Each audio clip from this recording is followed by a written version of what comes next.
Quality shea nuts, best practices for production. Always collect ripe fruits from the ground.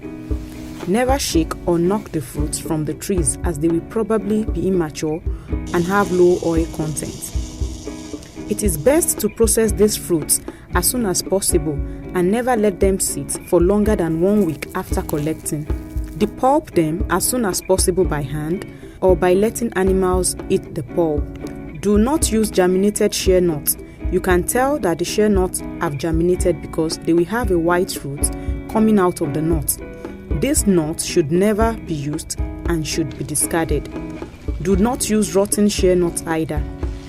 Within 1 week of collecting the shea nuts from the ground, you need to boil them. Do not boil your shea nuts in water longer than 40 minutes.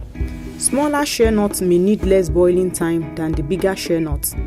After boiling, sun dry the nuts quickly on a clean swept surface, preferably on mats or drying racks, and never expose the nuts to rain or dirt. Make sure the drying surface is always swept clean of sand and dirt before putting the nuts out to dry each day. Dehusk and winnow the shea nuts as quickly as possible, preferably within 3 to 4 days. Remove any bad shea nuts and any impurities. The bad shea nuts are the black or germinated kernels. Never mix your dehusked kernels of shea nuts with sand, sticks or stones or any other impurities. Continue to sun dry your shea nuts on clean surfaces and continue to remove all bad nuts. You need to test for dryness by finger squeezing. Less than 7% moisture for your shea nuts is ideal.